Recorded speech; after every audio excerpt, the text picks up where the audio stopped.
It's Ryan Grant, Green Bay Packers, and I'd like to introduce the Acme Packers podcast I am very excited. I absolutely love the Yes, sir. with Packer People 12 and Big B. Big B. Nice to meet you, Big B. social media fans if they traded up to get Jordan Love. Carry the G's. Packers' legendary quarterback, Brett Hundley. MySpace and the Cheesehead TV comment.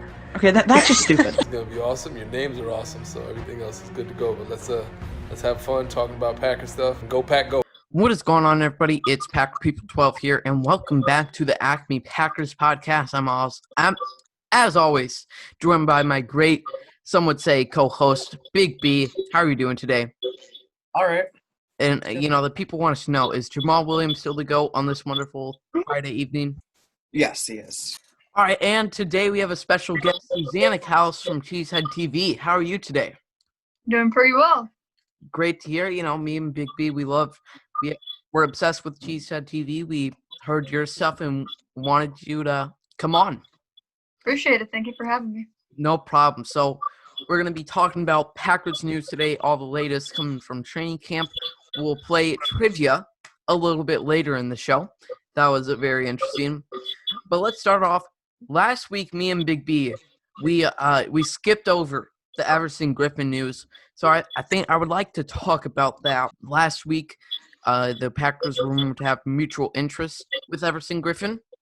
So I want to know, what do you guys think about that? What do you think the logistics of that are happening, the chances?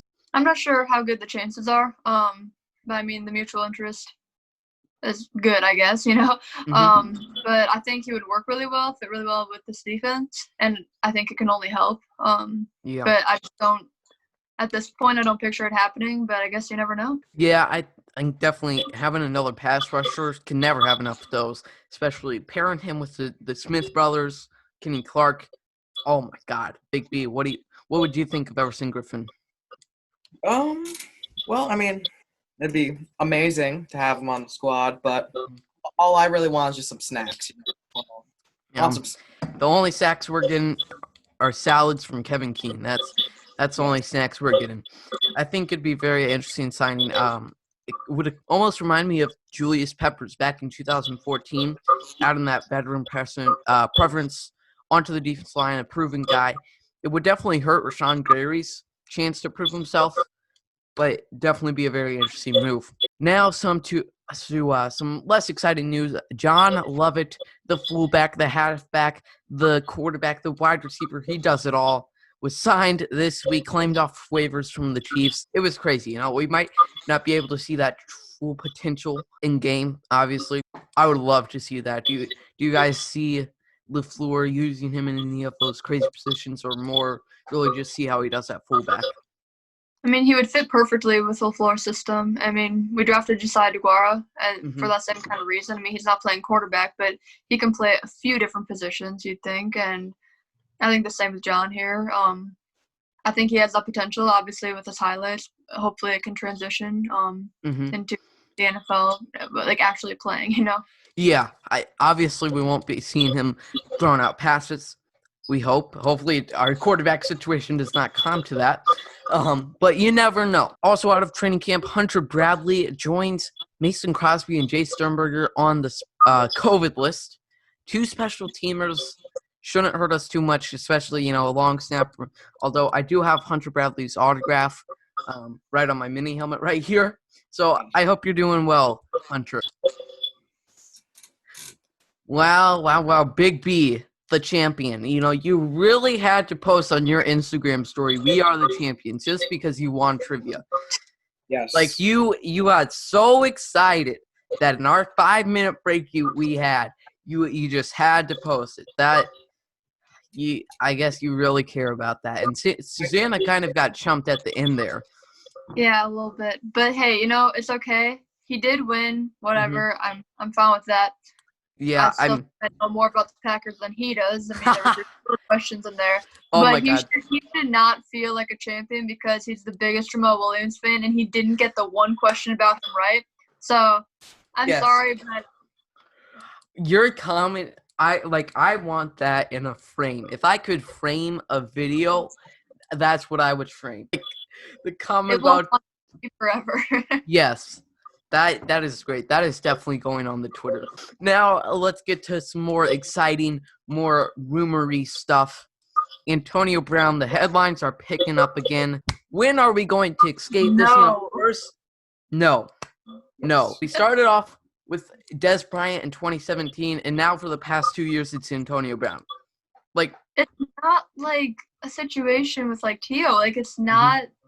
It's worse. I mean, you don't want the guy on your team, and I'm sorry, he's suspended already for 8 games. What the Yes. heck is the point? and Antonio Brown's not going to settle for $2 million a year for 8 games. Obviously Antonio Brown is a great player. I still assume he is, but Yeah. the thing is, like, we have a guy in Aaron Jones. Devontae Adams, so many great leaders on this team. The only thing Antonio Brown would do besides getting some catches and then posting on Instagram about it is bring this locker room down. I think it could overall be a negative impact. Big B, I want to know what you think. Antonio Brown, yes or no? Absolutely not. Okay, glad to Good. hear. I might have to kick you off the podcast if you said yes. I said on like Nagler's podcast that you gotta trust the young guys we have on our roster. I mean, Kumaro. I guess he's not really one of the young guys anymore, but gotta give him a chance. MVS and EQ, they have the potential. And then you signed an undrafted Frazier, Reggie Biggleton. Like, give them a chance and see what they have to offer. Don't just go and sign a wide receiver to Devontae. Yeah, and that would be like crazy. If the drama between Antonio Brown and Devontae Adams would be awful. So let's leave what we had. We won 14 games with them last year. Let's keep them there. Now, Susanna, this is part where we interview you. We ask the hard questions here. So me and Big B is somewhere near in Michigan. I'm not very good at geography, but I know he's in Michigan. I'm in St. Louis. We both have connections to Green Bay, but you actually live in Green Bay. So we want to know, what is it like, especially in school? Me and Big B, we're known as the Packers fans, the big Packer guys who are out of school. So what's it like? Are you still known as a crazy Packer fan and everybody else is just a Packer fan? Or what's your reputation? All right, so yeah, my reputation at school is, yes, the Packer fan, but like just NFL fan in general, because the only thing I wear to school is I have an NFL shirt of every team, so I just wear those every day. But I always make sure, like if I'm wearing a Jets shirt or something, I have Packer socks on still, because just so everyone knows that I am a Packer fan, You got a whole collection? I'm just known as the NFL fan, and I get my homework done early, and if I'm done with my homework, then during like study hall, during class, not while the teacher's teaching, but like the free time, I'm just like writing down like Packers roster stuff or whatever. So Yes, I know. I remember being bored. Like, I literally watched the Combine in class one day on my school Chromebook. I just went on to NFL Network, watched the Combine. Sometimes when I'm bored, I'll write down a mock draft if we're close to draft season. Mm-hmm. Yeah, I love that you have a shirt collection. Like, I was on your Instagram, I was like, why does she have a Raiders and a Jaguar? I'm a little confused. Last year there was kind of more defined, more broad, more popular kind of view of how the Packers would do. We weren't expecting too much of them, a new head coach that obviously outperformed that. Do you have any predictions or expectations other than the popular one, a better team with a worse record? Is there any like exact record, exact seeding that you have in plan for us?